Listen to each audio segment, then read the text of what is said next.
Na aula passada nós vamos fazer uma revisão aqui. Na aula passada nós falamos sobre o remanescente, né? Remanescente na profecia. Nós estudamos o capítulo 12, que é o capítulo central do livro do Apocalipse. E hoje nós vamos estudar o capítulo 13. Tá bom? E esse capítulo 13, ele é muito interessante. Jorge, consegue projetar aqui para mim? Projete aqui para mim, por favor. Nós temos aqui alguns slides, vamos passar para vocês. Nós vamos fazer uma breve revisão da aula de domingo passado. Tá bom? Porque vocês perceberam domingo passado que nós não terminamos a aula. Tem a última parte ali.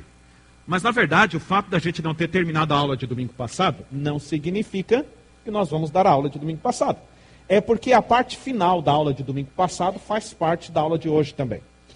Muito bem. O título da aula de hoje é A Perseguição ao Remanescente. Tá bom? A Perseguição ao Remanescente. Vai se basear aí nos 2 capítulos do livro do Apocalipse, 13 e 17. Muito bem. Revisão da aula passada. A aula passada nós estudamos o grande conflito entre o bem e o mal em 3 tempos na história humana. No primeiro tempo, o grande conflito, ali no capítulo 12 do Apocalipse, dos versículos de 1 a 6, o grande conflito na terra. Quando eu falo grande conflito, é a guerra entre o bem e o mal, entre Jesus Cristo e o inimigo. E essa guerra, ela já vem desde o céu, desde os tempos da eternidade. E dos versículos de 1 a 6, no capítulo 12, mostra esse grande conflito se desenvolvendo aqui no planeta Terra. Quando o inimigo procurou perseguir Jesus Cristo, logo quando Jesus Cristo nasceu de Maria. Tá bom? Isso nós estudamos no domingo passado. A segunda parte do grande conflito, ou então do capítulo 12, vai do versículo 7 até o verso 12. Essa segunda parte, ela explica a primeira parte. Você percebe que o capítulo 12 já começa falando da guerra entre o bem e o mal, do inimigo contra Jesus Cristo na terra. Mas a segunda parte explica o porquê que essa guerra está acontecendo. E a segunda parte explica que essa guerra, na verdade, começou o quê? Lá no céu, ok? Isso que nós estudamos no domingo passado. E essa segunda parte do capítulo 12, ela termina com o centro do capítulo, que são os versículos 11 e 12. Que é aí a proclamação da salvação de Jesus Cristo. Agora, pois, foi expulso o acusador de nossos irmãos, o mesmo que os acusa de dia e de noite diante do nosso Deus. Lembram lá do versículo? Festejai aos céus e vós os que neles habitais, né, etc. Né? Muito bem, aí nós paramos aqui, ó. É a última parte. É o grande conflito no fim. O dragão, que é um símbolo do inimigo, persegue a igreja. Tá bom? Vamos ler aí. Vamos ler aí. Apocalipse capítulo 12, versículos 13 a 17. Eu não vou explicar todos os versículos, porque o que nos interessa é apenas um verso aí. Vamos ler então. Quando, pois, o dragão se viu atirado para a terra, perseguiu a mulher que dera à luz o filho varão. O inimigo perseguindo a igreja. Isso aqui já está muito claro, principalmente para você que veio no domingo passado. E foram dadas à mulher as 2 asas da grande águia, para que voasse até o deserto, ao seu lugar, aí onde é sustentada durante um tempo, tempos e metade de um tempo, fora da vista da serpente. Você que já está acompanhando há um bom tempo aqui a aula, já está entendendo esse versículo. Mulher representa a igreja perseguida pelo Império Romano, e a igreja foi se esconder no deserto durante um tempo, 2 tempos e metade de um tempo, que é o período de 1260 anos. Esse versículo está falando da perseguição contra a igreja cristã na Idade Média. Vocês já entenderam o verso, tá bom? É lógico que aí a linguagem simbólica. Foi dada à mulher as asas da grande águia. Lembram lá na Bíblia que asa é símbolo de velocidade? Lembram lá o leopardo de Daniel capítulo 7 com 4 asas, né? A asa na Bíblia é símbolo de velocidade. Então, durante esses 1260 anos, a igreja cristã na Idade Média ficou escondida no deserto, nas montanhas, por causa da perseguição do Império Romano durante um período de 1260 anos. Do ano 538 a 1798, ok? Versículo 15. Então a serpente arrojou da sua boca, atrás da mulher, água como um rio, a fim de fazer com que ela fosse arrebatada pelo rio. Bem, como você já conhece os símbolos, fica muito claro, tá bom? A água representa povos, o Império Romano com seu exército perseguindo a mulher, ok? Etc. Perseguindo a igreja, é isso que o verso está dizendo.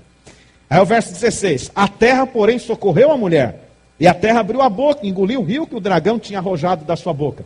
Terra na Bíblia é símbolo de deserto. Nós vamos estudar isso hoje, tá bom? Que é o contrário de água. Água, povos, multidões, nações, línguas.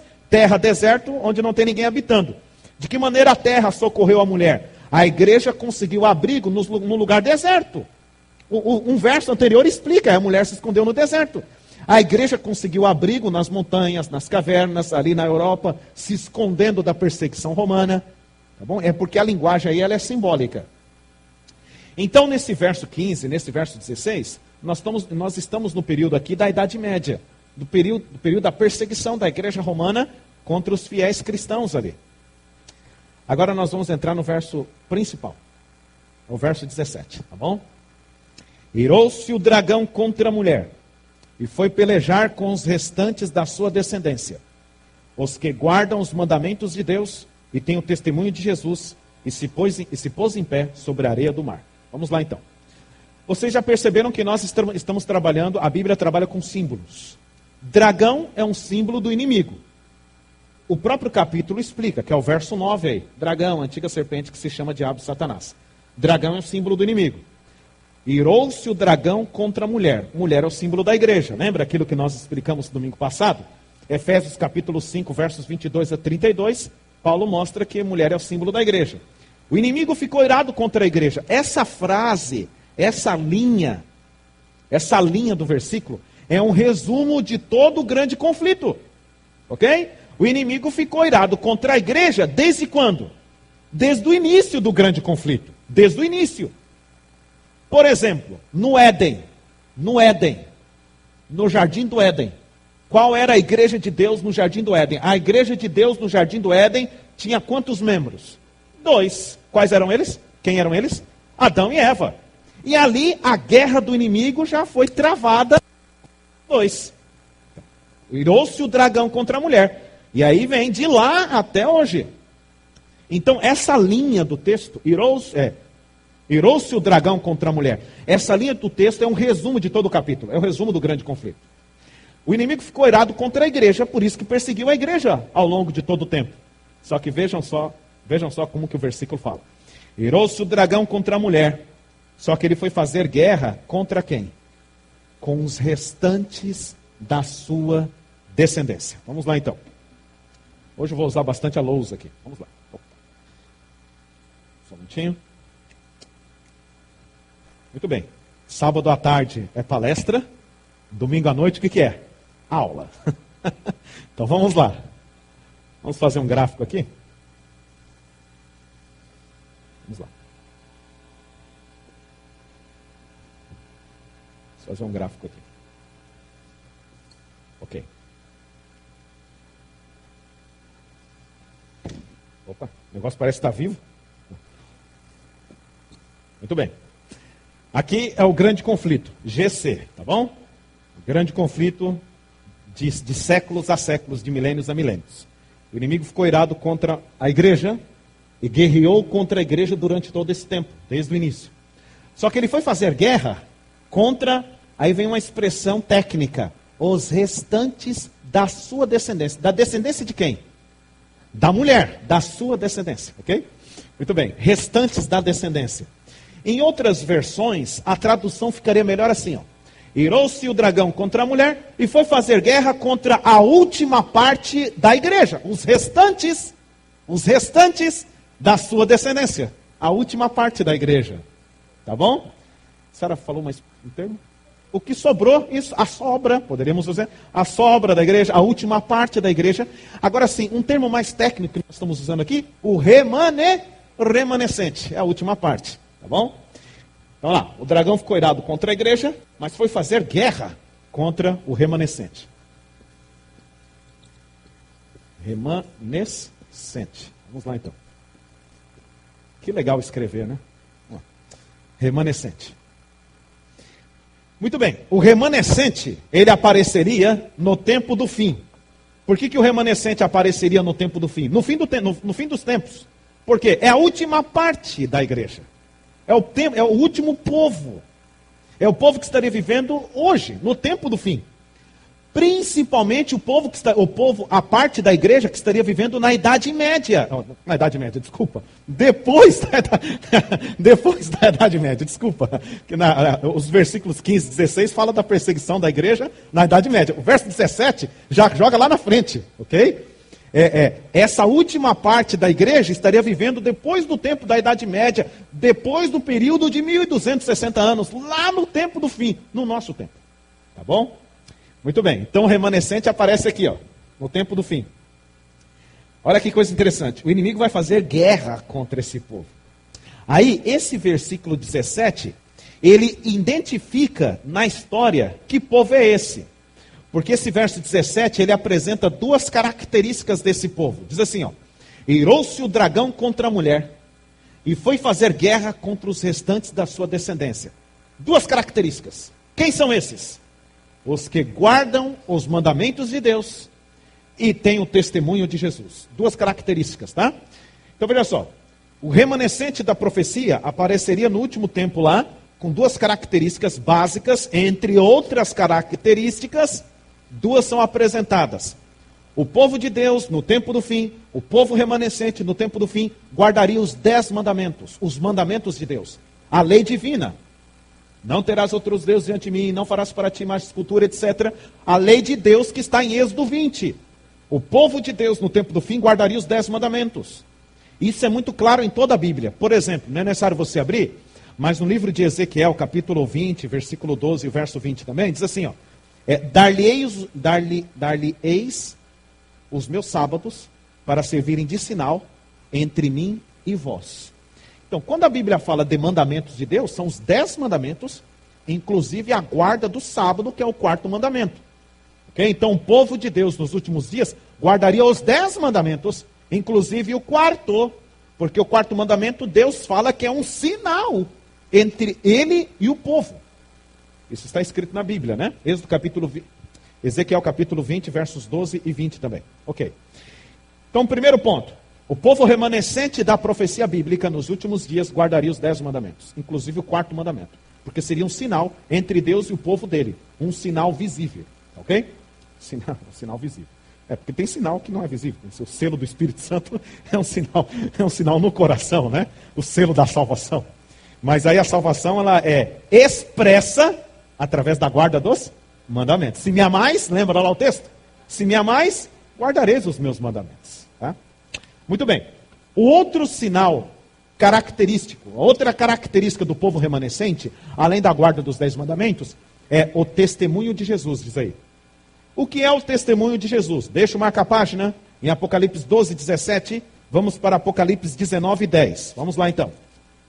Apocalipse 19, 10. Vamos ver o que é o testemunho de Jesus.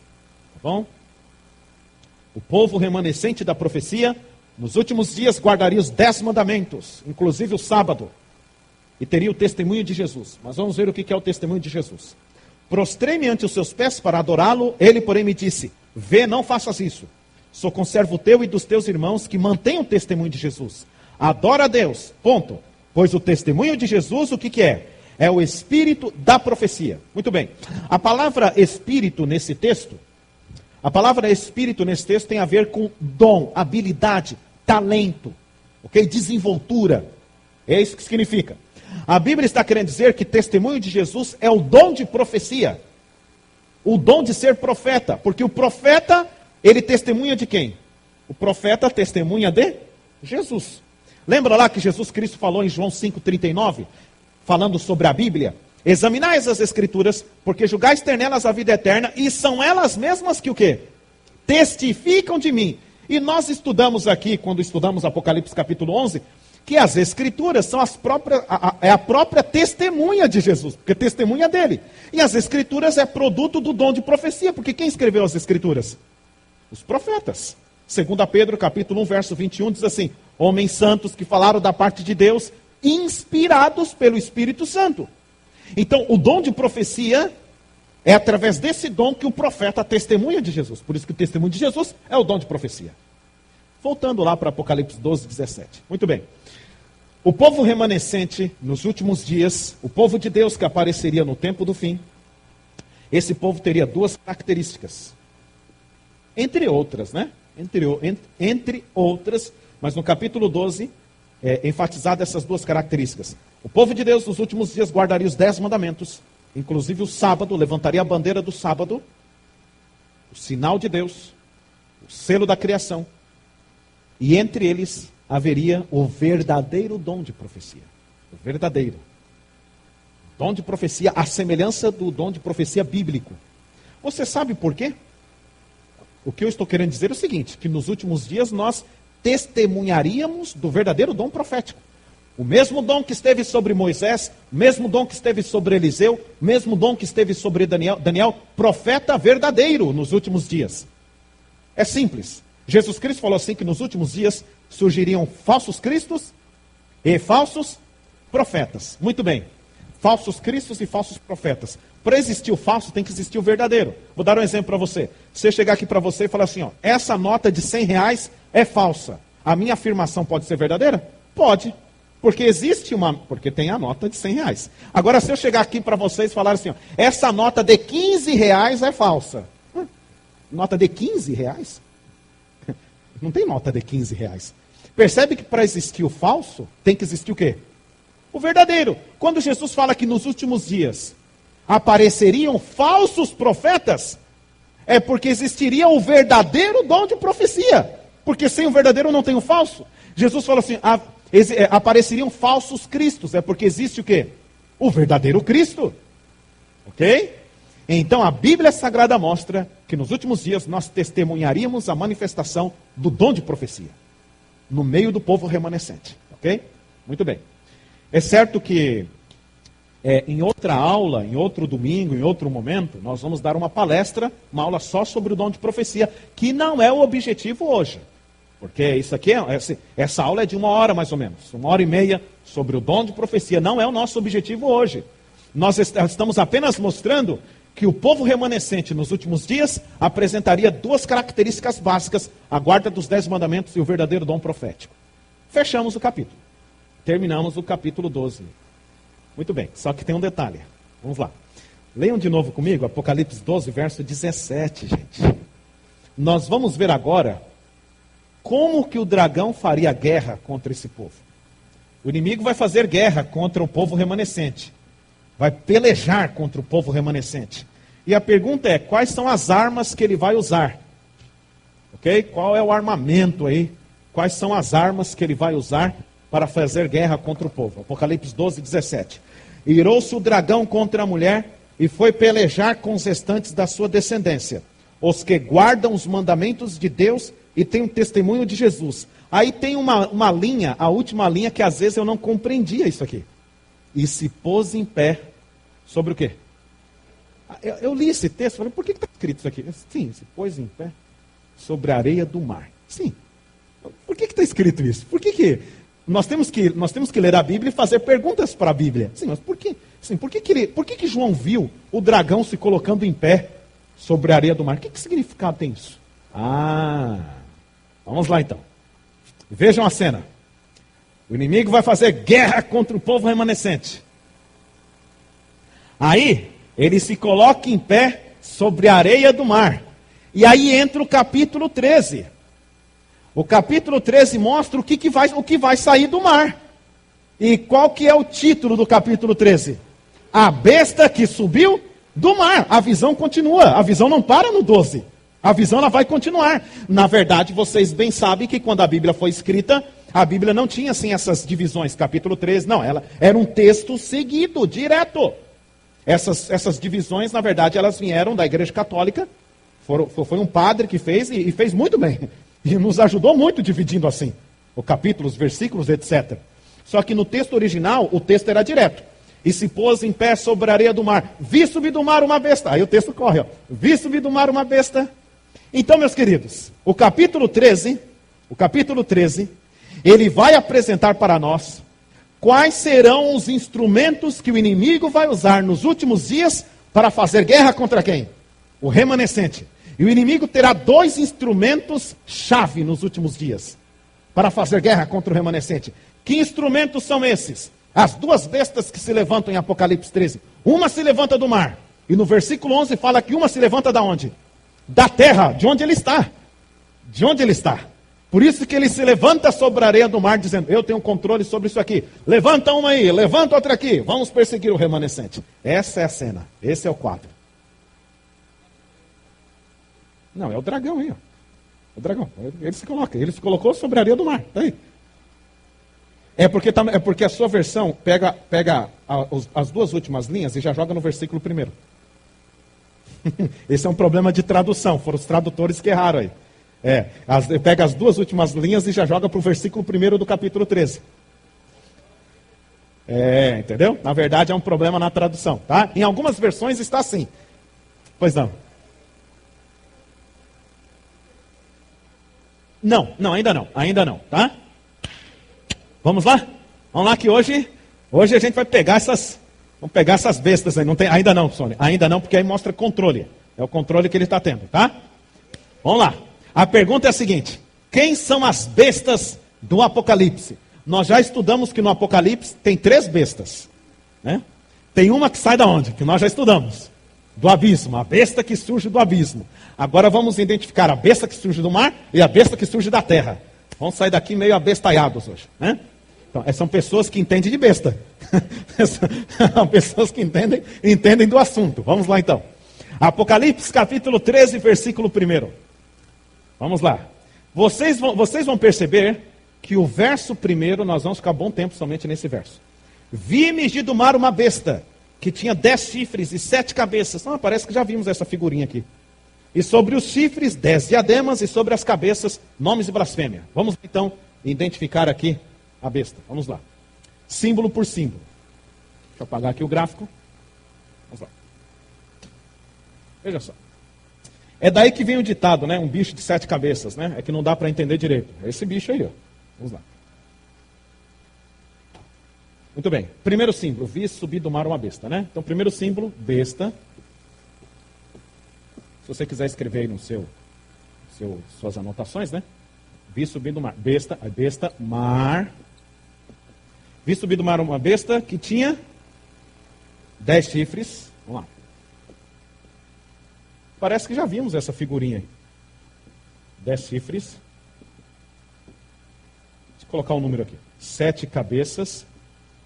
É isso mesmo. É o quarteto fantástico aqui. Vi subir do mar uma besta que tinha 10 chifres e 7 cabeças. E sobre as cabeças, né, nomes e blasfêmias. Diz aí. Muito bem. Por esse quadro aqui, por esses 4 sinais, nós vamos identificar quem é a besta. A besta que surge do mar. Primeiro, besta. O que é uma besta? Lembram lá? Nós já estudamos isso. Vamos lá então. Gênesis capítulo 1. Vamos lá. Deixa eu marcar a página em Apocalipse capítulo 3. Vamos ver o que é uma besta. Gênesis capítulo 1. Gênesis capítulo 1, é o versículo 24. Isso. Passo por passo, tá bom? Passo a passo. Vamos ver quem é a besta do Apocalipse. Gênesis capítulo 1, verso 24. Diz a Bíblia aqui. Disse também Deus: produz a terra seres viventes conforme a sua espécie, animais domésticos, répteis e animais selváticos, segundo a sua espécie, e assim se fez. E fez Deus os animais selváticos segundo a sua espécie, e os animais domésticos conforme a sua espécie, e todos os répteis da terra conforme a sua espécie. E viu Deus que tudo isso era bom. Muito bem, eu estou lendo aqui Almeida Revista e Atualizada. Alguém está aí com Almeida Revista e Corrigida? Ninguém. Porque eu acredito. Está aí? Muito bem. Na sua Bíblia, Almeida Revista e Corrigida, não está animais selváticos. Como é que está aí? Bestas feras. Isso, muito bem. É só uma questão de tradução. Mas é sinônimo aqui. É sinônimo. Na Almeida Revista e Atualizada, está animais selváticos. Na Almeida Revista e Corrigida, que é uma tradução mais antiga, está bestas feras da terra. É a mesma coisa. Por isso que é importante, como é que você estuda a Bíblia? Você tem que estudar a Bíblia em várias versões. Compre várias Bíblias, de versões, de traduções diferentes. Você vai comparando um texto com outro, porque aí você vai entendendo melhor. Muito bem. Besta é animal da selva. Animal da selva. Isso é uma besta. É que é o seguinte, é que na antiguidade, acho que até hoje, em algumas culturas e alguns países, eles chamam animais da selva de besta. É uma maneira de falar. Besta. Okay? Animais selváticos. Por exemplo, uma girafa seria uma besta. Que animal Ou a girafa é animal doméstico? Animal selvático, ok? Por exemplo, um crocodilo. Animal selvático, é uma besta. É que a gente não usa isso aqui, esse linguajar. A gente usa que é animal, e pronto, final. Na cultura bíblica, no Oriente Médio, quando a Bíblia foi escrita, lá na cultura da Bíblia, animais da selva eles chamavam de besta. Por exemplo, se um garoto lá do Oriente Médio, ele estava ali jogando sua bolinha de gude, ele viu uma onça saindo da floresta, olha a besta, isso, olha a besta está vindo. Como que nós faríamos? Olha o bicho, olha o animal, sei lá o que nós faríamos, mas nunca falaríamos besta. Eles não, olha a besta, olha a besta. Besta na Bíblia é animal selvático, animal da selva, tá bom? Então, na verdade, o apóstolo João, quando está vendo o Apocalipse aqui, o que ele está vendo subindo do mar? Um animal da selva. Um animal subiu do mar.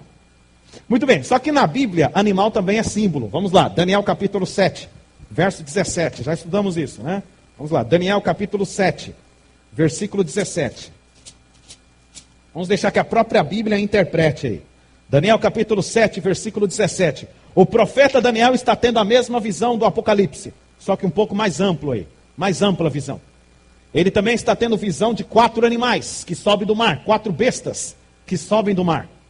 E aí o próprio anjo vai interpretar para Daniel o que significam, qual o significado, melhor dizendo, daqueles animais.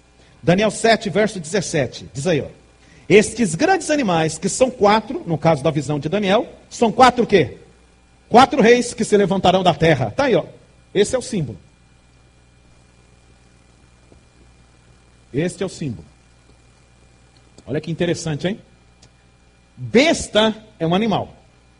Se colocássemos na linguagem de hoje, seria assim, ó, vi subir do mar um animal. É isso que está escrito. E animal em profecia, segundo a Bíblia, simboliza o quê? Um reino. Quando diz aí rei, na verdade é reino, país, reino. Vocês se lembram lá da besta que subiu do abismo? Quem é a besta que subiu do abismo em Apocalipse 11? A França é um reino, ok? É um reino. Muito bem. Então a besta do Apocalipse 13 não é uma pessoa. É um reino. É um poder civil. É uma nação. É símbolo, gente. Nós temos que entender que tudo isso é simbólico. Muito bem. Primeiro símbolo, besta é um animal. Ó, besta é um animal também, mas besta é um reino, tá bom? Tá claro aí, gente? Tá tranquilo mesmo? Besta é um reino. Tá? Segundo símbolo, vi subir do mar. Apocalipse, capítulo 17. Vamos lá. Apocalipse, capítulo 17. Vamos deixar que a própria Bíblia dê a resposta, tá? Apocalipse, capítulo 17.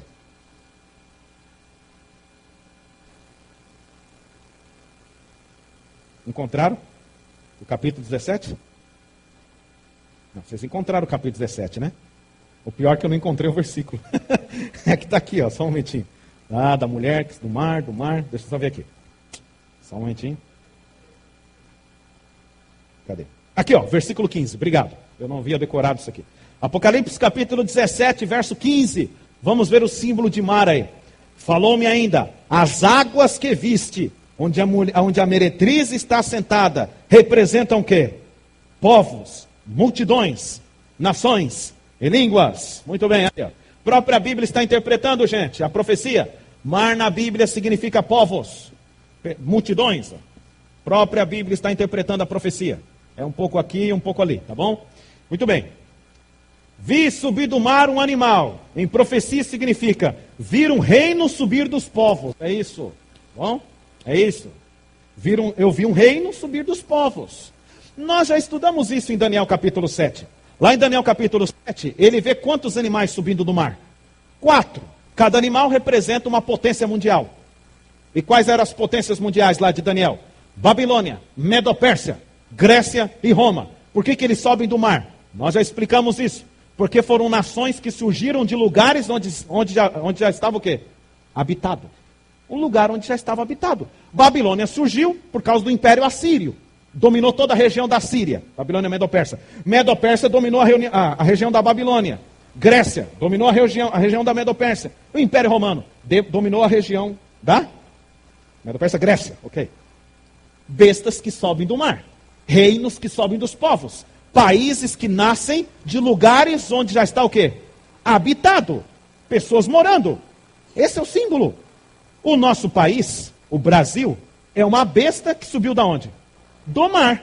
Porque o Brasil nasceu, quando o Pedro Álvares Cabral pisou aqui, quem já estava habitando aqui? Os índios. O Brasil nasceu de um lugar já habitado. É a besta que subiu do mar. Mas não é a besta do Apocalipse 13. Tá bom? O Brasil é uma besta que subiu do mar. É um país que nasceu de um lugar onde já tinha gente o quê? Habitando. Nós temos que entender que a linguagem é simbólica. E a própria Bíblia dá a interpretação. Tá bom? Vamos lá então. 10 chifres. Ok. Vamos lá para... Tem vários... Aqui, o capítulo 17 está aqui. Está mais perto, né? Capítulo 17, versículo 12. Aqui, ó. Capítulo 17, verso 12. Os 10 chifres que vistes são o quê? Tá aí, ó. Os 10 chifres são 10 reis. Querem ver outro texto? Para você anotar? Daniel, capítulo 7. Vamos lá também. Nós vamos ler a mesma coisa. Daniel, capítulo 7. Vamos lá. Você tem que deixar um marca-página aí no livro de Daniel para voltar rapidinho para ele também. Daniel, capítulo 7, o versículo 24. Lá é Apocalipse 17, verso 13. Aqui é Daniel 7, 24. Vamos lá. Daniel, capítulo 7, verso 24. Os 10 chifres correspondem a 10 reis que se levantarão daquele mesmo reino. 10 chifres, 10 reis. Nós bem sabemos que quando a Bíblia usa a linguagem assim, rei, na verdade não se refere à pessoa, na verdade é reino. Você sabe por que é reino? É muito simples isso. Por que é reino? Quando Daniel, ele estava interpretando a profecia do capítulo 2, que é a estátua de Nabucodonosor, e quando ele falou da cabeça de ouro, ele falou assim, ó, tu és a cabeça de ouro. Mas na verdade não era, a cabeça de ouro não representava Nabucodonosor. A cabeça de ouro representava o quê? Babilônia. Na verdade, como Nabucodonosor era o rei da Babilônia, ele estava representando o quê? O próprio império babilônico. É a maneira de falar. Então, quando eu falo assim, 10 reis, na verdade são reinos, tá bom? Muito bem. 10 chifres são 10 reinos. Vamos desenhar aqui o quebra-cabeça, tá? Vamos tentar montar. Isso aqui é um quebra-cabeça, né? Vamos tentar montar aqui a figurinha. Muito bem. Um país, estou certo aqui, gente, que é um país mesmo? É um país. Segundo a Bíblia, um animal que sobe do mar. O próprio Daniel 7,17 fala, esses 4 animais que subiram do mar são 4 reinos. Ok? Um país que surgiu de um lugar já habitado, e esse país foi dividido em 10 reinos. Daniel 7,23 fala, ó, esses 10 chifres são 10 reinos que subirão desse mesmo reino. Tá aí. Esses 10 chifres são 10 reinos que subirão desse mesmo reino. Tá bom? Um país já que surgiu de um lugar habitado, e esse país foi desfacelado, dividido em 10 reinos. 7 cabeças, vamos lá. Apocalipse capítulo 17. Apocalipse capítulo 17, versículo 9. Você percebe que a própria Bíblia está se explicando aqui. Os 2 profetas, João e Daniel, em tempos diferentes, eles estão falando a mesma coisa. Apocalipse 17, versículo 9. Aqui está o sentido, que tem sabedoria. As 7 cabeças são 7 montes, nos quais a mulher está assentada. São também 7 reis, 7 reinos. Vamos lá. 7 cabeças, símbolo duplo. 7 montes, 7 montanhas aí. 7 reinos. Chifre na Bíblia também é símbolo de poder. Tá bom? Muito bem. Aqui 7 montes é sentido geográfico mesmo. Nós temos aqui um país que surgiu já de um lugar habitado. Esse país foi dividido em 10 reinos. E esse país, geograficamente falando, é um país conhecido por 7 montanhas, 7 colinas. Só que esse país também teve 7 sistemas de governo. Ok? 7 sistemas de governo. 7 reinos. 7 maneiras de governar. Que país é esse? Essa é a pergunta, né? Tinha uma música no passado, que país é esse? Não tem uma música, né? Tem uma música, que país é esse?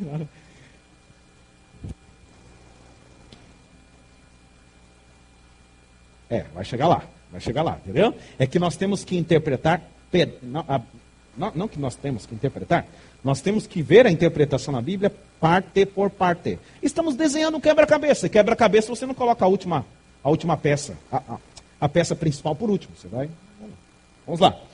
Que país é esse? Vamos lá, igual aqui. O único país com essas características se chama Roma. A única nação com essas características, o Império Romano. É a mesma visão de Daniel, gente, capítulo 7. É a mesma visão. O único país, o Império Romano. Gabriel. Isso. Ó, perfeitamente. Que também é um país. Que é um país também, ok? Vamos lá então. Por que é Roma? Roma surgiu de um lugar já habitado. Lembra lá? Eu dei aqui a sequência. Babilônia, Medo-Pérsia, Grécia, Roma veio e dominou a região dos gregos. Roma surgiu de um lugar já habitado. Na verdade, Roma, ela não nasceu no ano 168 a.C., quando ela dominou a Grécia. Roma já vinha lá, ó, desde o 8º, 7º século. Era um vilarejo. Lembra lá da lenda? Rômulo e Remo. Rômulo e Remo, né? Não, Remo. Rômulo e Remo, lá, a lenda lá que eles mamaram da loba, etc. Né? Na verdade, era um vilarejo. E esse vilarejo veio ganhando força, criando cidades-estados. E veio ganhando força até que destruíram, dominaram o poderoso Império Grego no ano 168 a.C. E aí ali nasceu o Império Romano. Tá bom? Ok. Roma surgiu de um lugar já habitado. Roma, em sua história, você pode acompanhar a história, foi a única nação, a única potência que foi dividida em 10 nações. Isso nós estamos explicando desde aqui de Daniel. A partir do ano 476, as rebeliões das tribos bárbaras, isso nós explicamos nas 7 trombetas, profecia das 7 trombetas. As rebeliões das tribos bárbaras dentro do Império Romano fez com que todo o Império Romano fosse desfacelado em 10 nações. Estudamos nas 7 trombetas, queda de Roma Oriental, queda de Roma Ocidental. Isso dividiu o Império Romano em 10 nações da profecia. Lembram lá? 7 dessas nações constituem hoje a Europa que nós temos. Alemanha, França, Suíça, Portugal, Inglaterra, Espanha, Itália, Érolos, Vândalos e Ostrogodos. Ok? Hoje constitui a Europa de hoje. Vejam só, na estátua de Nabucodonosor, cabeça de ouro, Babilônia, peito e braços de prata, Medo-Persa, ventre e quadris de bronze, Grécia, 2 pernas de ferro, Roma. E aí vem os pés em parte de ferro e em parte de barro, que é a Europa dividida, em parte de ferro e em parte de barro. Por uma parte o reino será forte, por uma parte o reino será frágil. Não é a Europa assim? A Europa é assim, países poderosos e países que estão em guerra aí, devendo não sei o que lá. Entendeu? É assim, é a Europa dividida. Interessante, cada pé tem 5 dedos, 5 mais 5, 10, os 10 chifres sobre a cabeça da besta, os 10 reinos.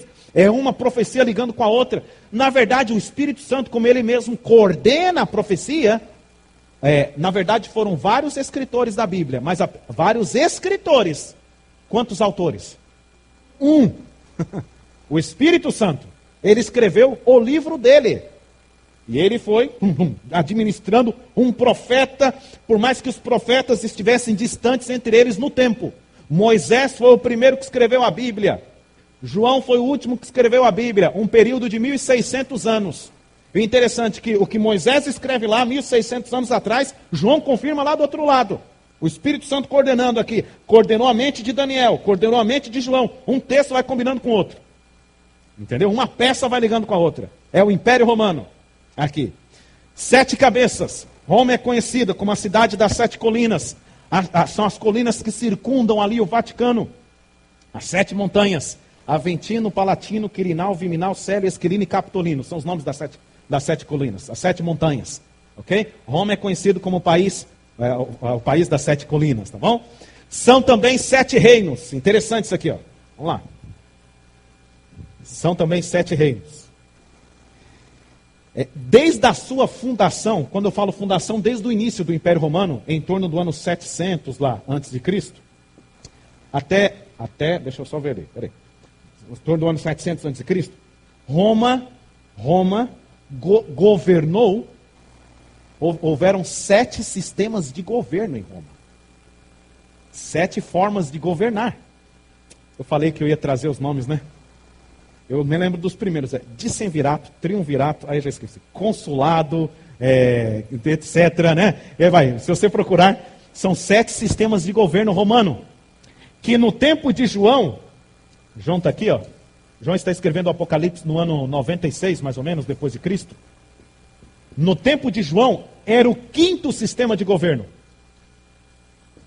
Só um momentinho.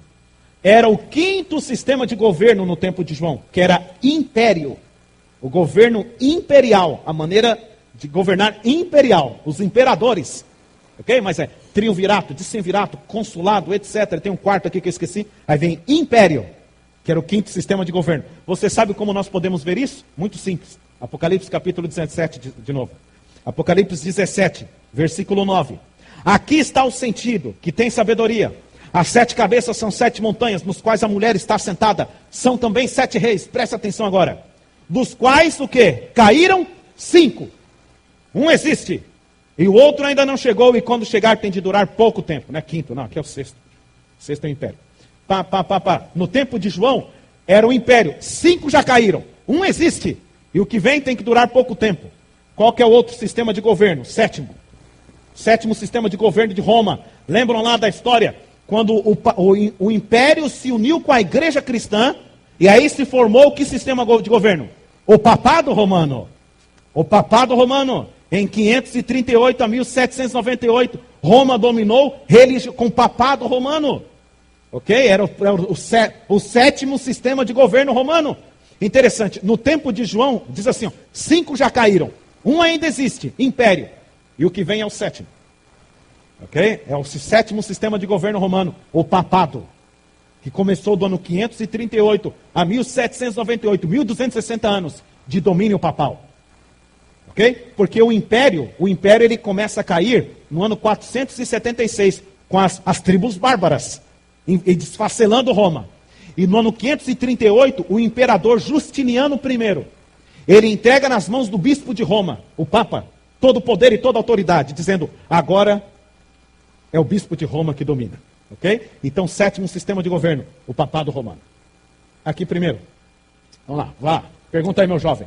Com a voz de trovão e de arcanjo. Vamos lá. Não, aqui não. Vai perguntar, não. Aí não dá, senão atrapalha. Vamos lá.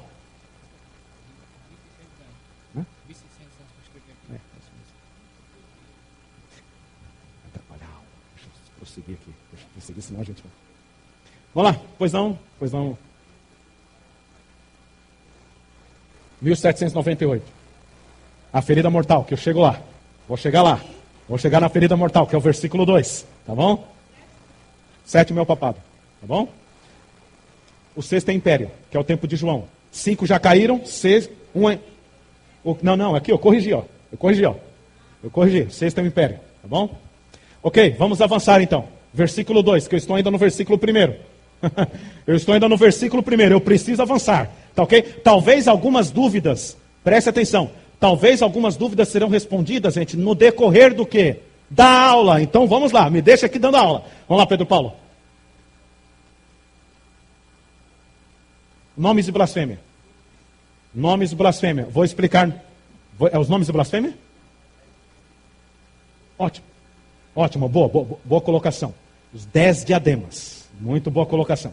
Diademas são coroas, ok? Os 10 coroas sobre os 10 chifres, né? Isso demonstra...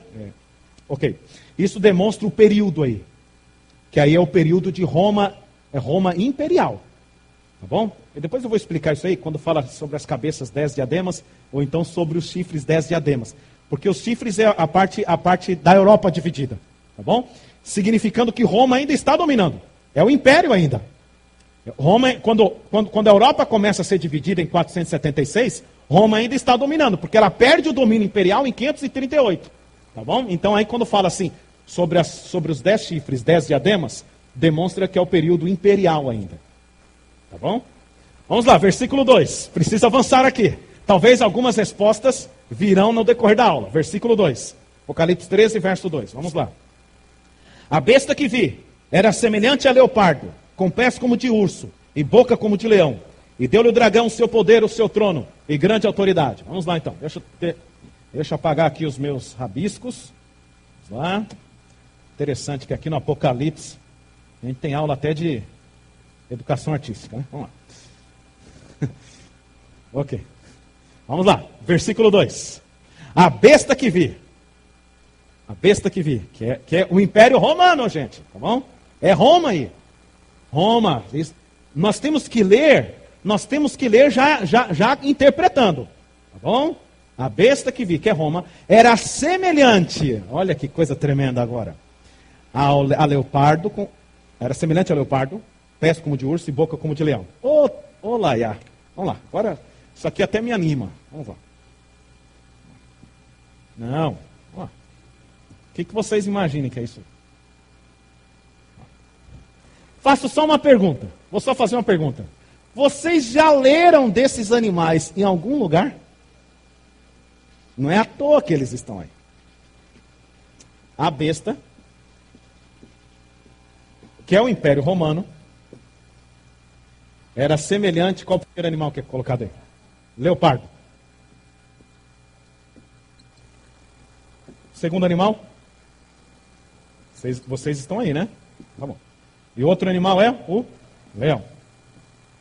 Foi colocado em ordem inversa, né? Porque vocês lembram lá de Daniel 7? É leão, urso e leopardo. Leopardo, urso e leão, tá vendo? Colocado em ordem inversa. Gente, tá claro. Quem é o leopardo da profecia de Daniel capítulo 7? Não, aqui, por essa ordem que nós conhecemos melhor. Quem é o leão? Quem é leão? Babilônia. Não, tá certo. Vocês ficaram com dúvida quando eu perguntei segunda vez, né? Olha lá, Babilônia. Perfeito. O leão é a Babilônia. Está lá em Daniel capítulo 7, já estudamos isso. Aí só vim pela sequência, tá? Quem é o urso? Babilônia, Medo-Persa, lembra lá? Os persas, né? Medo-Persa. Babilônia, Medo-Persa, Grécia. Gente, muito simples. O que a Bíblia está querendo dizer? Que o mesmo assunto do Apocalipse 13 é o mesmo assunto do quê? De Daniel 7, gente. É o mesmo pano de fundo, é a mesma visão. É isso. Aqui, ó, Babilônia, Medo-Persa, Grécia e Roma. Tá vendo? Isso aqui só confirma mais ainda que a besta é Roma. Ó, olha a sequência. Babilônia, Medo-Persa, Grécia e Roma. Não somente isso. Diz assim, ó, que Roma seria semelhante a estes reis. Roma seria semelhante à Grécia, semelhante a Medo-Persa, semelhante à Babilônia. De que maneira Roma seria semelhante?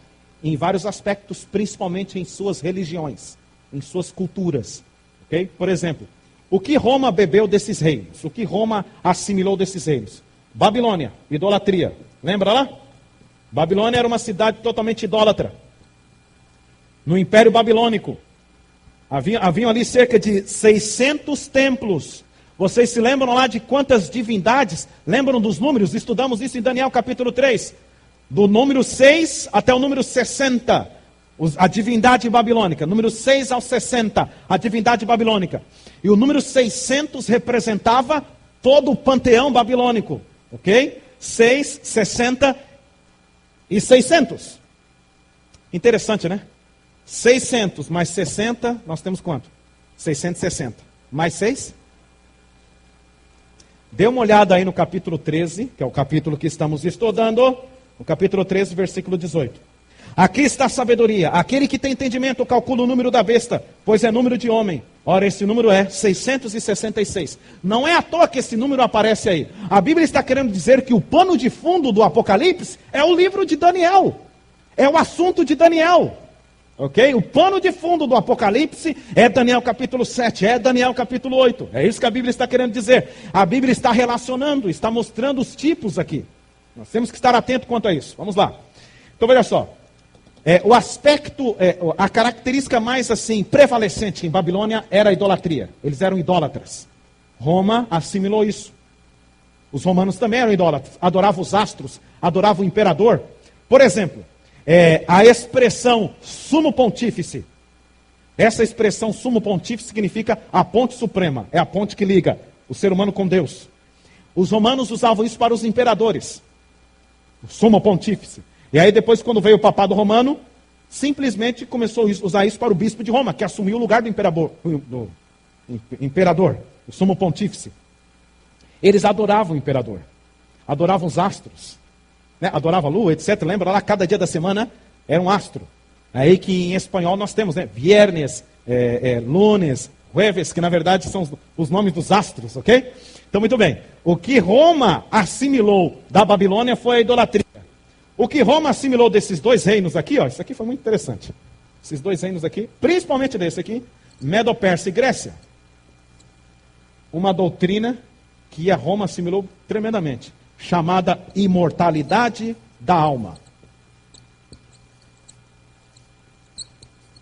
os dois principais reinos na história, que desenvolveram de uma forma fenomenal e mundial a doutrina da imortalidade da alma, foi principalmente a Grécia. A história lá a história da dicotomia, né? Dicotomia, é essa mesmo? É o mundo material e o mundo espiritual, né? Lembra lá que os filósofos gregos, né?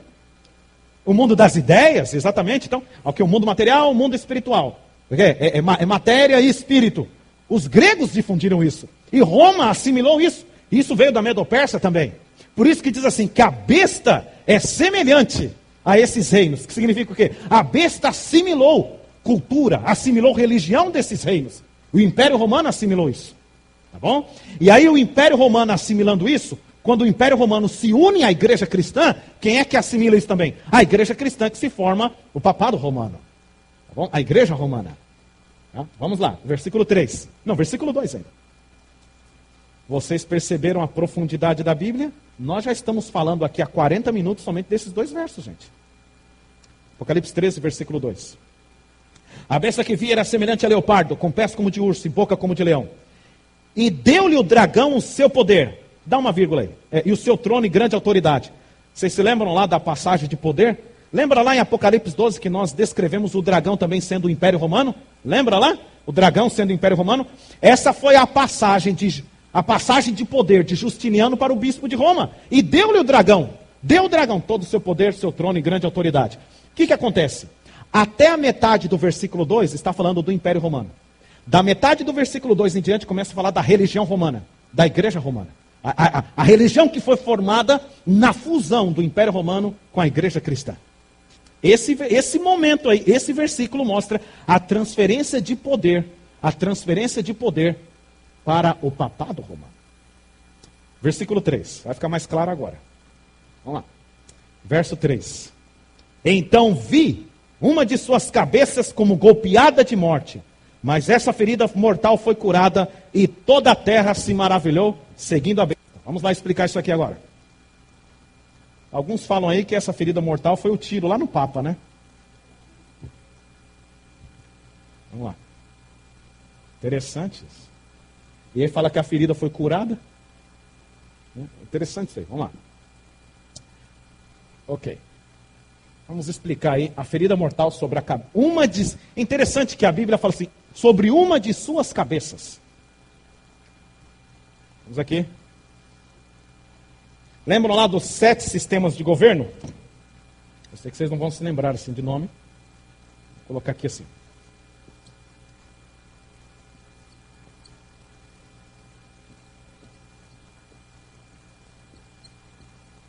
(1260 anos, começando no ano 538, terminando no ano 1798. Esse aqui foi o período de domínio papal. Roma dominou o mundo através de um sistema de governo chamado Papado Romano. Tá bom? O período imperial termina aqui, ó. Termina aqui, que é o período imperial. Nós estudamos isso a partir do ano 476 depois de Cristo. Roma começou a sofrer as invasões das tribos bárbaras. Foi o que nós estudamos nas 7 trombetas. Roma oriental caindo, Roma ocidental caindo. No ano 538, o bispo, o imperador, passa para as mãos do papado todo o seu poder e toda a sua autoridade. E agora, Roma domina o mundo não pelo sistema imperial, mas agora pelo sistema papal. É a fusão do império com a religião, ok? Com a igreja. Essa aqui é a 6ª cabeça, porque ela vem lá desde o tempo de João. Ó. Lembra lá que fala assim, ó, 5 já caíram, 1 ainda existe. E interessante que o sistema de governo do tempo de João era sistema imperial. De que maneira os governantes romanos eram chamados? Imperadores. Os imperadores, era sistema imperial. O sistema imperial foi começando a cair aqui, ó. E aí quando chega no ano 538, muda o sistema papal. Nós estamos aqui na 6ª cabeça, essa é a 7ª cabeça. 7º sistema de governo. A Bíblia diz assim, uma de suas cabeças foi golpeada de morte. Não foram todas. Quer dizer, um dos seus sistemas de governo sofreu um colapso. Foi golpeado de morte. Que sistema de governo foi esse? Vamos lá para a história agora. no ano 538, antes de Cristo, o imperador Justiniano passa para as mãos do papado todo o seu poder e toda a autoridade. Agora quem manda no mundo é o bispo de Roma, com o exército romano. Ok? E aí tem a perseguição de 1260 anos, onde a mulher fica escondida no deserto. Lembra lá de Apocalipse 12? Esse período termina em 1798. Por quê? Já estudamos isso. Revolução Francesa começa em 1793. 1798, como resultado da Revolução Francesa, o general Berthier, general de Napoleão Bonaparte, ok? Me corrigem aí. General de Napoleão Bonaparte, como resultado da Revolução Francesa. O general Berthier, ele entra no Vaticano e ele prende o Papa da época, o Papa de 1798. Lembra o nome dele? Pio VI era o nome do Papa. Ele prende o Papa Pio VI, tira das mãos da Igreja Católica todo o seu poder, toda a autoridade, todos os seus hectares, tudo, todo o poder que a Igreja recebeu aqui em 538, todo o poder é retirado em 1798. Interessante que o mesmo país que promoveu a ascensão da Igreja Romana, que foi França, é o mesmo país que tira. Isso está nos livros de história. O mesmo país que promove a ascensão da França é o mesmo país que retira em 1798. General Berthier, general de Napoleão Bonaparte, entra no Vaticano, prende o Papa Pio VI, retira das mãos da Igreja Católica todo o poder, toda a autoridade, dissolve a relação de igreja e igreja-estado, dissolve a relação. Desse ano em diante, os papas nunca mais se apresentaram publicamente, somente depois de um ano que eu vou falar daqui a pouco. Gabriel. Aqui. Gabriel.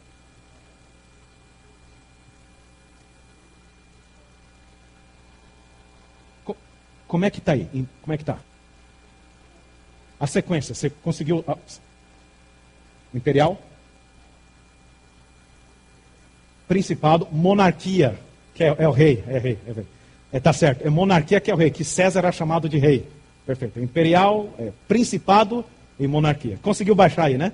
Ok, beleza. Depois você passa aí pra gente. Então, imperiado, ó. O sexto período, obrigado pela correção. É monarquia. Obrigado pela correção. Rei.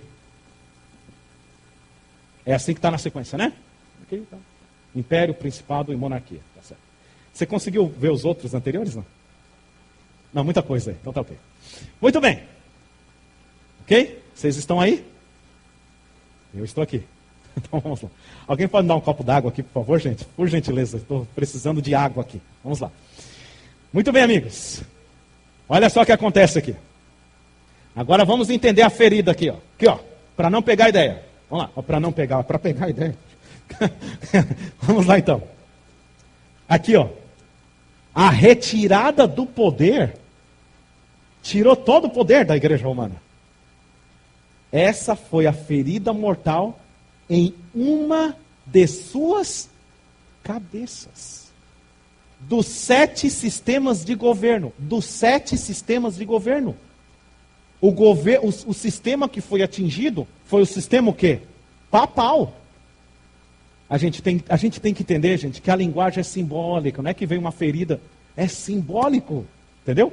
Dos 7 sistemas de governo, o sistema que foi atingido com uma paulada, com uma ferida, foi o sistema papal. Obrigado, Tiago. Ok, muito obrigado.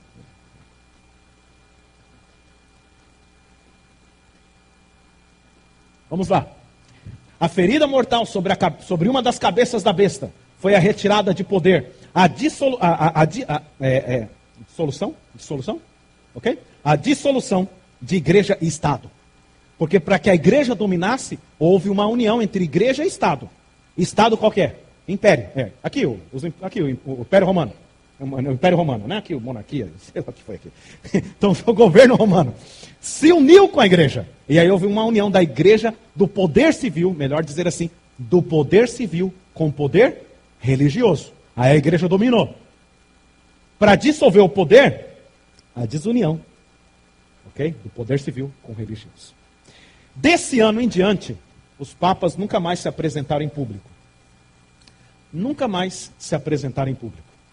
Porque a ferida mortal foi dada sobre uma das cabeças da besta, um dos sistemas de governo.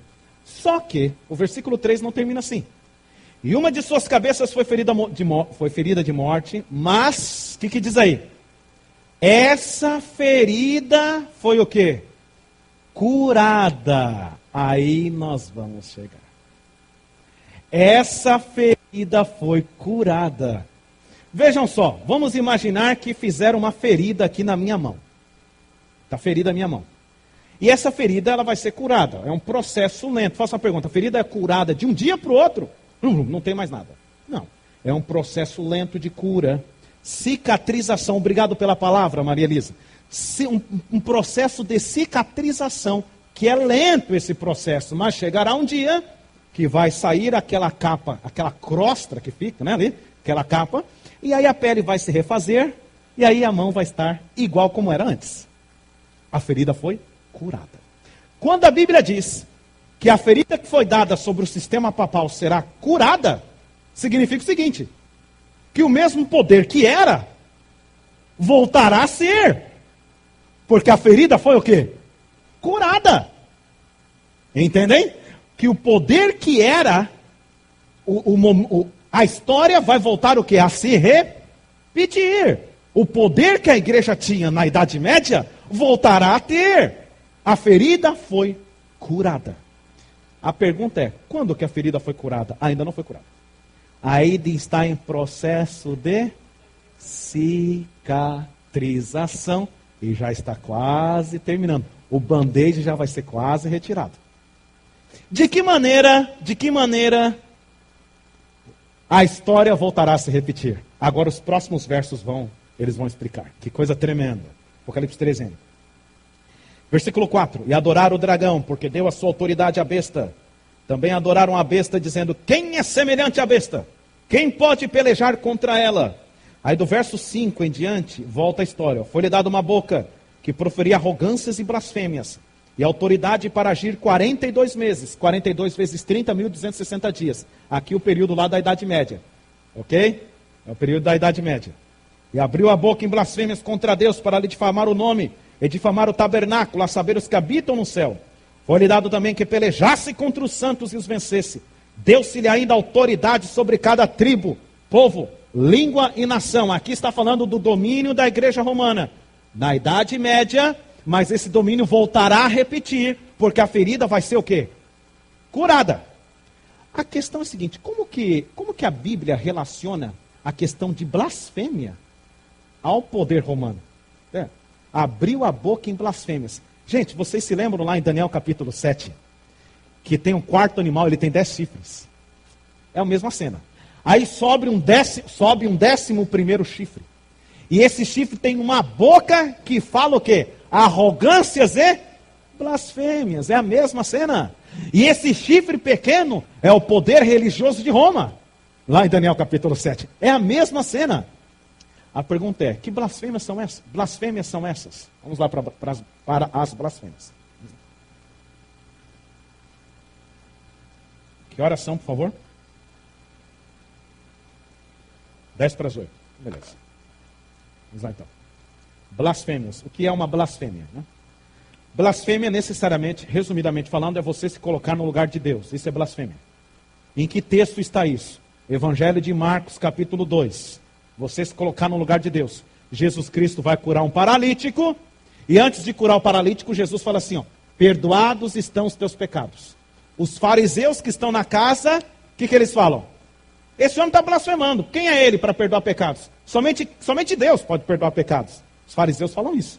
Aí Jesus, lendo o pensamento deles, o que Jesus faz? Para que vocês creiam que o Filho do Homem tem poder de perdoar pecados, o que Jesus faz, gente? Cura o paralítico. Aí Jesus fala, o que é mais fácil fazer? Perdoar pecados ou curar paralítico? Jesus ainda tira um sarro deles. Seguinte, os fariseus, eles raciocinam certo. O raciocínio está certo. Somente Deus tem poder de perdoar pecados. Só que os fariseus estão dizendo isso para o homem errado. Porque na mente deles, Jesus não era o quê? Não era Deus. Entendeu? O raciocínio está certo. O fato de eu perdoar, eu não posso perdoar o pecado da irmã, a Regina aqui, da minha amiga Regina. assim, a senhora pecou lá contra Deus? Não, eu perdoo o seu pecado. Eu não posso, só Deus pode perdoar pecado. Ok? Só Deus pode perdoar pecado. Só que Jesus é Deus, essa é a questão. Jesus é Deus. Eu posso perdoar uma ofensa que a senhora fizer contra quem? Contra mim. A senhora fez uma ofensa contra mim, a senhora vem pedir perdão para mim, eu perdoo a ofensa que a senhora fez contra mim. Mas o pecado que a senhora cometeu contra Deus, eu não posso perdoar. Até a ofensa que a senhora fez contra mim, foi um pecado contra Deus, entendeu? Tem que pedir perdão para Deus e pedir perdão também para quem? Para mim. Mas o pecado que a senhora cometeu contra Deus, eu não posso perdoar. Porque é só Deus que perdoa. Só Deus perdoa. Ok?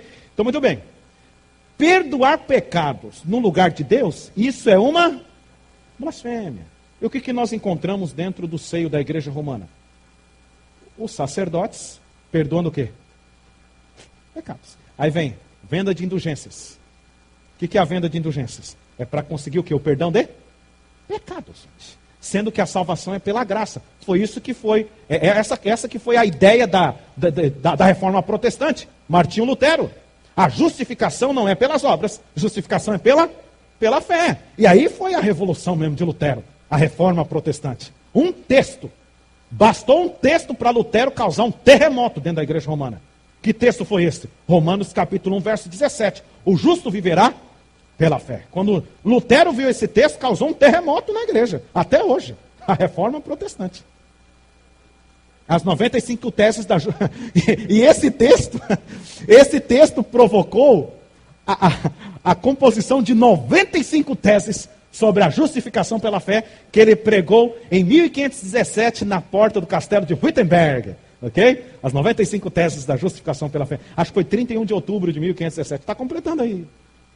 31 de outubro de 1517. Ele pregou lá as 95 teses da justificação pela fé. Muito bem. O ato de perdoar pecados, isso é uma blasfêmia. Você sabe que blasfêmia também é? Mudar a lei de Deus é blasfêmia. Lá em Daniel capítulo 7 diz que o poder romano, o poder religioso de Roma, mudaria a lei divina. Lembra lá Daniel 7, 25? Proferirá palavras contra o Altíssimo, magoará os santos do Altíssimo, e cuidará em mudar os tempos e a lei. E os santos lhe serão entregues durante um tempo, 2 tempos e metade de um tempo, o período de 1260 anos. Mudar a lei de Deus? Bota blasfêmia nisso, gente. É muita blasfêmia. Deus falou assim, guarda o sábado. Aí o catecismo fala, guardar domingos e festas. Mas Deus não falou isso, gente. Deus não falou isso. Deus não falou isso, gente. Na própria Bíblia Católica, no Êxodo 20, está lá, guardar o sábado. Descansar no 7º dia, poxa. Na própria Bíblia Católica. Quando Deus fala lá, segundo o mandamento, não farás para ti imagem de escultura, nem semelhança alguma do que é em cima nos céus, nem embaixo na terra. Aí o catecismo vai e tira o segundo mandamento e nem inventa outro para colocar no lugar. Tira o segundo mandamento. Tirar o segundo mandamento da lei divina. Sendo que Jesus falou assim, ó. Olha só o que Jesus falou assim. Jesus falou, não penseis que vim revogar a lei e os profetas. Não vim para revogar, vim para cumprir. Porque até que o céu e a terra passem, nenhum i ou nenhum tio sairá da lei. Até que tudo se cumpra. Olha só, nenhum i. Nem a menor letra, nem o menor acento vai ser alterado. A lei de Deus é tão santa que Deus não confiou para que um profeta escrevesse. Ele mesmo escreveu com seu próprio dedo e entregou já escrito para Moisés. De tão santa que é. Em pedra para não acabar. Perpetuidade, entendeu? Aí vem uma instituição religiosa com poder civil. Não, vamos tirar o mandamento. Aí é demais. Não, vamos mudar esse mandamento. Não, aí, gente, é blasfêmia mesmo. Gabriel, você ia falar alguma coisa? Aqui. O confessionário, isso, confessar. Você confessar os pecados para outro pecador. Ok? Você confessar os pecados para outro pecador. O que diz a Bíblia em 1 João capítulo 2, versículo 7. Capítulo 1, versículo 9, desculpa. Se confessarmos os nossos pecados, Ele é fiel e justo para nos perdoar os pecados e nos purificar de toda injustiça. Temos que confessar os nossos pecados a quem? Somente a quem? A Deus, o único que pode perdoar os pecados. Ok? Isso é blasfêmia. Vamos prosseguir aqui, Apocalipse capítulo 13. Vamos lá.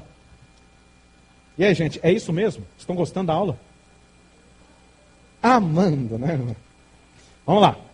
A pergunta, agora vai, vamos lá. A pergunta é a seguinte: como que a ferida vai ser curada? Porque, como que ela vai ser curada? Porque é o seguinte, vejam só, a igreja romana voltar a ter o mesmo poder e a mesma autoridade e a mesma história voltar a acontecer. Vocês se lembram que esses dois instrumentos são instrumentos do dragão para fazer o que contra o remanescente? Guerra. Guerra contra o remanescente. Vamos ver então o cenário se armando. Apocalipse 13, versículo 11. Vamos prosseguir. Apocalipse 13, verso 11. Aí, gente, uma besta não anda sem a outra. Uma besta não anda sem a outra, que vai aparecer a segunda. É a dupla missionária aqui, são as duplas missionárias, né? Uma besta não anda sem a outra. É o seguinte, gente, eu preciso correr, que já são 8 horas. Perguntas, qualquer coisa, venha particular comigo, já são 8 horas que eu preciso correr. Tá bom? Eu tenho ainda a segunda besta aqui. Vamos lá. Apocalipse 13, versículo 11. Vi ainda outra besta emergir da terra. Possuía 2 chifres, parecendo cordeiro, mas falava como dragão. Vamos identificar agora a segunda besta da profecia. Vamos lá então. Agora é mais fácil, vocês já sabem os símbolos. Vamos lá então. A segunda besta da profecia. Vamos lá. Besta, reino. Correto ou não? Sim. Vi subir da terra, né? Diz aí. Vi subir da terra. Subir da terra uma besta parecendo cordeiro. O que diz aí o texto? Olha lá. Vi ainda emergir da terra uma besta. Possuía 2 chifres. Chifre na Bíblia também representa poder, tá? Chifres. Parecendo cordeiro. Preste atenção no detalhe da palavra. Parecendo. Não era não, viu? É parecendo. Cordeiro. Mas falava como dragão. Tá bom? Dragão. Vamos ver que reino é esse. Aqui comigo, ó. Vamos lá. Esse reino aqui vai ser o reino, será o reino que ajudará a cura da ferida mortal.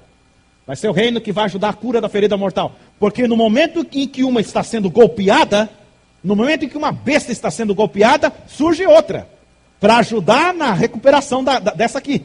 Ok? Então são as duplas missionárias aí. Vamos lá então. Besta, reino. Terra. É o contrário de mar. Mar, povos, multidões, nações e línguas. Terra, um lugar o quê? Deserto, desabitado. Vi uma besta subir do mar, um país que surgiu de um lugar habitado. Vi a besta subir da terra, um país que surgiu onde no quê? Não tinha ninguém, um lugar desabitado. Não era nação, não tinha nada. Ok? Terra, um lugar é o contrário lá. Não era nação, não tinha colônia, não tinha nada, desabitado. Tinha um grupinho ali. Tinha um grupinho ali. Vamos lá então. Ok, 2 chifres. Chifre na Bíblia também representa reino, pode representar reino, mas também pode representar poder. Ok. Cordeiro. Qual o símbolo de cordeiro na Bíblia e no Apocalipse? Jesus Cristo. Lembra lá de João? Eis o Cordeiro de Deus que tira o pecado do mundo. Jesus Cristo. E dragão é Satanás. Bom? Misericórdia, né, gente? Vamos lá. Um reino que surgiu de um lugar sem colônia, sem identidade, um lugar praticamente sem nada, sem colônia, sem nação. Obrigado, é isso que eu quero dizer. Sem uma nação legalmente constituída, sem história, sem nada, entendeu? Olha lá, esse país possuía ou 2 reinos ou então 2 sistemas de poder, ok? Um reino aparentemente, porque diz aí, parecendo. Um reino que professa o cristianismo, aparentemente cristão, tá bom? Mas falaria como dragão. Como que o dragão fala? O dragão é Satanás, né? Satanás, ele não pede. Ele não pede assim, por favor, Regina, caia em minha tentação. Não, ele não faz assim. O que ele faz? Ele força. Lembra lá? Resistir ao diabo. Resistir ao diabo. O diabo anda ao derredor como um leão procurando devorar. Resistir ao diabo que ele fugirá de vós. O diabo não fala assim, caia nessa tentação, por favor, caia aqui. Não tem educação não, gente. Jesus tem educação. Qual é a educação de Jesus? Me deixa entrar. O diabo não é arrombando, já quer arrombar, estourar tudo o negócio. Jesus ele age legalmente. Jesus ele age legalmente. Veja aqui comigo. De acordo com a lei dele. Esse país aqui falaria como dragão. Iria impor, matar, a polícia do mundo, impõe as coisas. É isso que tem a acontecer. Mas ainda estaria no futuro. Falaria. Porque a ferida é um processo de cicatrização. Muito bem. Esse país, ele surgiria justamente no mesmo processo, no mesmo período em que a outra está recebendo o quê? Uma ferida. Aqui comigo, ó. Vamos lá. Vou precisar de 2 lousas daqui a uns dias. Aqui. Ó. Ok. 1798, ferida mortal. Justamente nesse período, a igreja cristã está sendo perseguida na Europa. A igreja cristã está sendo perseguida na Europa. Eu expliquei isso no domingo passado. Sendo perseguida na Europa, aí eles tomam uma decisão. Os cristãos ali da Inglaterra, os cristãos ali da França, eles tomam uma decisão. Decisão seguinte: vamos atrás de uma terra onde nós podemos ter a liberdade de culto. E aí eles mesmo, antes de saírem, uma terra onde nós podemos ter liberdade civil e liberdade religiosa. Uma terra, eles usam essa expressão, onde não há nem papa e nem rei. Eles usam essa expressão, uma terra onde não há nem papa nem rei, liberdade civil e liberdade religiosa, a terra da liberdade. E eles saem. O nome do barco é Plymouth, né? Acho que alguma coisa assim era o nome do navio que eles saíram. Eles saíram. E vieram para uma terra. E essa terra, eles vão ali, embarcam ali, e aí nasce uma nação. Aí nasce a besta, né? Interessante que o ano é aqui, ó, é 1772? 76, alguma coisa assim. Esse é o ano, 1700. Está na nota do dólar, em algarismo romano. 1762 ou 776. Está no algarismo romano. Chegam lá, aí nasce os Estados Unidos da América, com dois princípios de governo, que são os únicos 2 princípios de governo que regem a Constituição americana: liberdade civil e liberdade religiosa. A terra da liberdade. A tal ponto que tem um monumento que mostra isso lá. Qual é o monumento na nação americana? A Estátua da Liberdade, que foi presenteada por qual besta? A França. Você vê que uma besta trabalha com a outra. Os abestalhados mesmo. Uma besta está trabalhando com a outra. Okay? Uma besta recebe a ferida lá, a outra nasce para ajudar, e a outra dá um presente para a outra, e é assim mesmo. É laços de família, é tudo em família. É tudo em família aqui. Entende? Então vamos lá. Olha aqui. A besta que surge da terra, de um lugar praticamente sem história, sem nada. Você vê que uma ajuda a outra. Foi a França que ajudou a questão da independência americana. Ok? Foi a França que ajudou. A questão da independência. A França ajudou lá a primeira besta a subir, a França ajuda, e aí a França vai dar um golpe de novo. A França ajuda a segunda besta a subir, percebe aí? E assim vai. Muito bem. Laços de família. Uma nação, como é que ele se intitula? Uma nação o quê? Cristã. A tal ponto que todos os presidentes dos Estados Unidos, nenhum presidente dos Estados Unidos foi católico romano. Todos os presidentes dos Estados Unidos foram evangélicos. Protestantes. Essa é protestante. Tem um irmãozinho aí que está ali, né? Então, olha lá. Os protestantes, a nação protestante, essa expressão quer dizer. A nação protestante. Estados Unidos é conhecido como a nação protestante. Protestantismo americano. Uma nação cristã. Lembra lá? O que está escrito na nota de dólar? God bless, né? Deus abençoe, né? Deus abençoe a nação, né? Etc, né? É isso aí. Deus abençoe a nação. Uma nação cristã. Os americanos aqui acho que devem saber. Deus abençoe a nação, uma nação cristã, os Estados Unidos da América. Só que tem o último símbolo. Falaria quando quisessem, quando essa nação quer impor, é considerada como a polícia do mundo. A mais poderosa nação. A polícia do mundo. Vou dar um exemplo para você. Quando um minúsculo país chamado Afeganistão fez uma brincadeirinha lá, Vocês viram o que aconteceu com o Afeganistão? Estraçalhou. Falou como um dragão. Essa profecia ainda vai se cumprir. Em sua totalidade. De que maneira? Próximo texto. Versículo 12. Já estamos terminando, né? Vamos terminar aqui que está tarde. Exerce toda a autoridade da primeira besta na sua presença. Cada linha é importante. Vamos lá. Vejam só comigo aqui. Vamos lá aqui. Vocês percebem as duas nações agora trabalhando juntas. A primeira besta, o papado romano. Os Estados Unidos, aqui está no futuro ainda. Essa parte não se cumpriu. Está se cumprindo.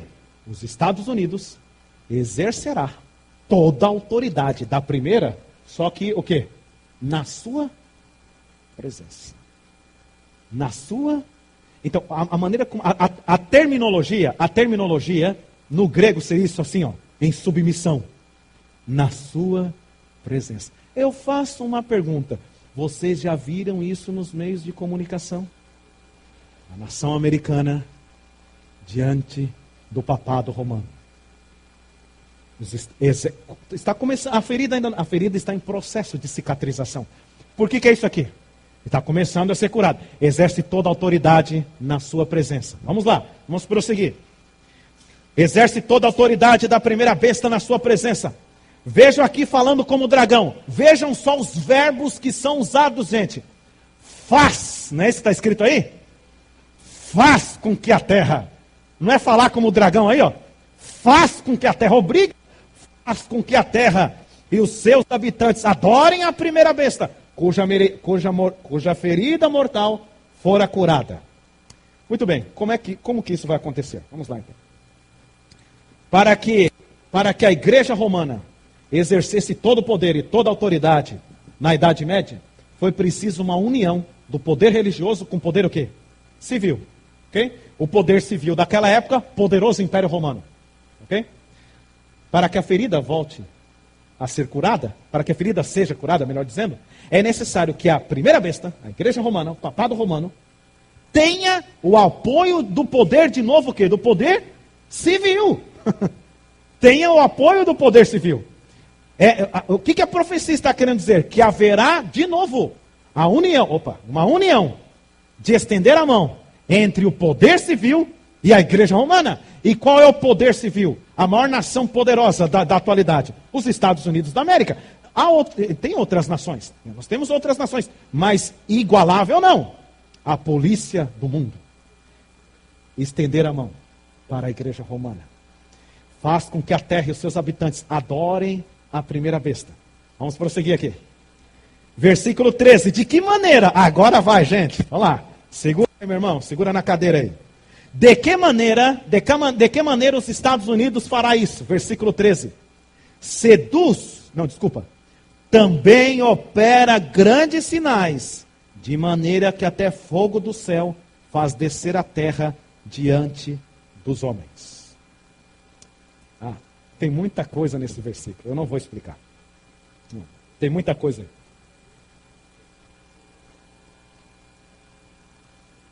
Aqui comigo, veja só. Duas maneiras desceu fogo do céu. Em dois momentos na história da Bíblia desceu fogo do céu. Lembra lá do primeiro momento no Antigo Testamento? Elias. Segundo momento, o Pentecostes. Os discípulos estavam reunidos, línguas como de fogo. A Bíblia está dizendo que haverá aqui a imitação de um outro Pentecostes. Um outro Pentecostes, só que esse Pentecostes não vem do céu, vem das bestas. Vem das bestas. É o Pentecoste paraguaio. É um Pentecostes que vem das bestas. Faz descer fogo do céu à terra. Um movimento religioso, entendeu? Que vai enganar o povo. Um falso Pentecostes. Um falso movimento pentecostal. Um falso Pentecostes para enganar o povo. E o que esse falso Pentecostes vai fazer? Vamos prosseguir a leitura, verso 14, que aqui já estamos fechando já. Seduz os que habitam sobre a terra, por causa dos sinais que lhe foi dado executar diante da besta, dizendo aos que habitam sobre a terra que façam uma imagem à besta, aquela que ferida a espada sobreviveu. Muito bem, o que é a imagem da besta? Não é nenhuma imagem de gesso que vai ser feita aí, não tem nada a ver isso aí. Não é isso. O que é a imagem da besta? Vejam só, o protestantismo, o falso pentecostalismo, o protestantismo pede para que os governantes da terra façam uma imagem à besta, aquela que ferida a espada sobreviveu. O que é uma imagem? Muito simples. Você pega um espelho, você olha dentro do espelho. Aquilo que você está vendo lá dentro é a sua o quê? Imagem. A sua imagem é aquilo que é o quê? Igual a você. Aqui comigo. Vejam só o que é a imagem da besta. Aqui, ó. O que aconteceu na Idade Média? Para que a besta tivesse poder na Idade Média, houve a união da igreja com poder civil. Tendo essa união, gente, vai embora. Intolerância religiosa, não é isso? Os países onde há união de igreja e Estado, onde a religião predomina, por exemplo, os países onde o islamismo faz parte do governo, é intolerância religiosa, perseguição, é morte, etc. Então, olha só. Quando houve a união da igreja com o Estado, houve perseguição. O que é a imagem da besta? A união é a repetição, Vai a união da igreja romana com o poder civil atual. A mesma história que aconteceu aqui, vai acontecer o quê? A mesma história que aconteceu aqui, acontece aqui. Essa é a imagem da besta. É a mesma história, a mesma... O que a Bíblia está querendo dizer? Que a história do passado voltará o quê? A se repetir. Isso é a imagem da besta. A mesma história voltará a se repetir. Poder civil e religioso, perseguição. Poder civil e religioso, perseguição. A imagem da besta. Ok? A imagem da besta é a união do civil e o religioso.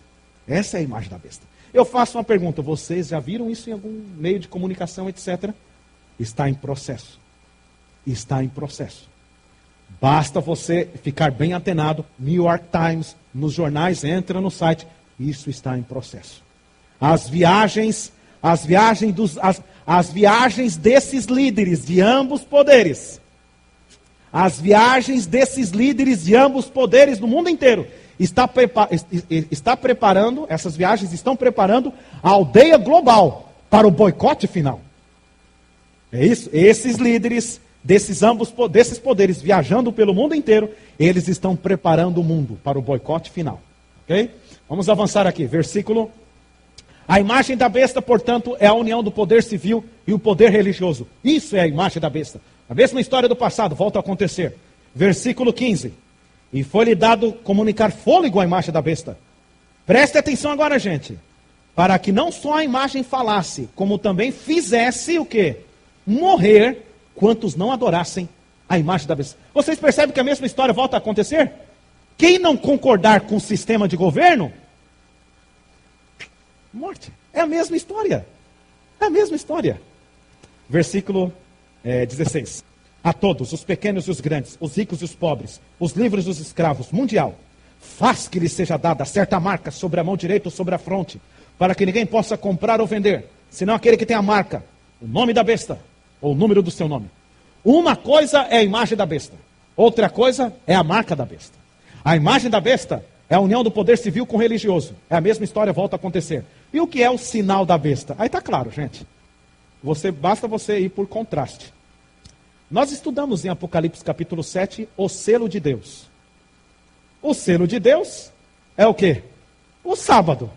Está lá, Ezequiel capítulo 20, versículo 12 e versículo 20. O selo de Deus é o sábado. O selo da besta é um dia que não é o sábado, entendeu? É o dia que não é um dia de guarda, que não é o sábado, é o contrário. Selo de Deus e selo da besta. Na verdade, o grande conflito, Satanás, ele sempre tenta fazer o que nós chamamos de contrafação. O que é a contrafação? É a imitação do verdadeiro. É a imitação do verdadeiro. Quer um exemplo? A Bíblia apresenta a trindade, não apresenta? Deus Pai, Filho e Espírito Santo. Satanás também tem a sua trindade. Dragão, besta 1 e besta 2. Ok? Sim, também tem a sua trindade. Não, isso é sério. Não estou jogando uma piada, não, que é sério mesmo. Esse trio aqui do mal, esse trio do mal, imita as mesmas características do trio divino. As mesmas características. Querem um exemplo? Muito simples. A besta número 1. A besta número 1, papado romano. Fala assim, que ficou 3 anos e meio, um tempo, 2 tempos, metade de um tempo, né? Interessante, de poder. Cristo exerceu durante quanto tempo seu ministério? Não recebeu uma ferida? Cristo não recebeu uma ferida e ressuscitou? A besta recebe a ferida e volta a viver. Você percebe que tenta imitar. É a imitação do verdadeiro, mas a imitação nunca é fidedigna. Imitação do verdadeiro. Deus tem um selo, o sábado. A besta tem um selo, que é um dia aí, é um dia que não é o sábado. Um dia promulgado como sendo de guarda. O mesmo dia que era guardado no Império Romano. A mesma história, gente, a mesma história voltará a acontecer. É a imagem da besta. É a mesma história. Agora, para concluir. Quando virá a imposição, porque isso é imposição, faz com que a terra e os seus habitantes recebam um sinal, recebam, e quem não receber, vai ter a conta controlada, não vai poder comprar nem vender, etc. Perseguição total. Quando virá isso? A sequência é a seguinte. Primeiro é a imagem. Primeiro é a união. Primeiro é mexer ali. Entendeu? É unir poder civil e religioso. Quando isso unir, aí sim. Aí o próximo passo é a imposição do falso dia de guarda. Mundial a todos os pequenos, grandes, ricos, pobres, livres, escravos. É o próximo passo. Tá bom? É o próximo passo. Isso é Apocalipse 13. Parece que a gente terminou com uma nota triste, né, gente? Não, perseguição, vai morrer todo mundo. Misericórdia, gente. Decreto. Isso, na verdade, isso são prenúncios, são sinais do fim. Só que a história não termina por aí. Ela não termina. No próximo domingo, nós vamos ver, aqui comigo, o que vai acontecer com os adoradores da besta e da sua imagem. Tá bom? A história não termina por aí. Amigos, acho que está na hora de terminar, né? Vamos terminar? Gabriel. Podemos terminar? Podemos fazer uma oração para dormir, para ir embora? Podemos? Apocalipse capítulo 13 nos mostra o seguinte cenário. Ainda não aconteceu. Ainda vai acontecer. E o próximo passo é união do poder civil e religioso. Segundo passo, a imposição da lei dominical. Vamos orar, gente. Já são 8h30 aí no seu relógio, né? 8h20. Muito bem. Hoje nós começamos aqui um pouco mais tarde, porque nós tivemos o programa de vida saudável até 6 horas. Vocês viram, né? E aí o Ministério de Louvor e Adoração precisou se preparar aqui. E aí nós entramos um pouquinho mais tarde também. Mas vamos lá, né? Vamos dormir, não, vamos orar para dormir. Vamos orar. Vamos orar. Deus, que bom, Senhor, nós passamos esse tempo aqui estudando a Bíblia. Nós sentiremos falta desse tempo. Por isso que nós temos que aproveitar o máximo.